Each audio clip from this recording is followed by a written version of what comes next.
Digital ആരോഗ്യ സേവനങ്ങൾ കൂടുതൽ എളുപ്പവും കാര്യക്ഷമവുമാക്കാൻ കുവൈറ്റ് ആരോഗ്യ മന്ത്രാലയം ജനപ്രിയ ആരോഗ്യ ആപ്പായ സാലേമിൻ്റെ പരിഷ്കരിച്ച 2ാം പതിപ്പും മന്ത്രാലയത്തിനുള്ളിലെ സേവനങ്ങൾക്കായി AI പ്രയോജനപ്പെടുത്തുന്ന ഇൻജാസ് ആപ്പിൻ്റെ 2ാം ഘട്ടവും ഔദ്യോഗികമായി പുറത്തിറക്കി.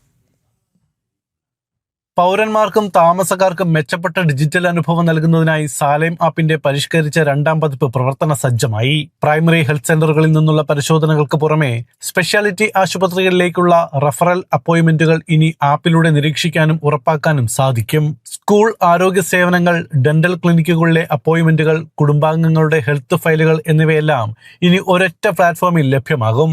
മന്ത്രാലയത്തിലെ ആഭ്യന്തര ആശയവിനിമയത്തിനും പേപ്പർ രഹിത ഫയൽ നീക്കങ്ങൾക്കുമായി ഇൻജാസ് ആപ്പിന്റെ 2ാം ഘട്ടവും പ്രാബല്യത്തിൽ വന്നു.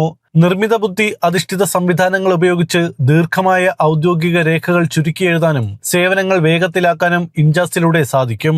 ജാബർ, ഫർവാനിയ ആശുപത്രികളിൽ നാവിഗേഷൻ വഴി നിർദ്ദേശങ്ങളും നൽകുന്ന ഫീച്ചറുകളും വൈകാതെ സാലേം ആപ്പിൽ ഉൾപ്പെടുത്തും. ജനം, കുവൈറ്റ്.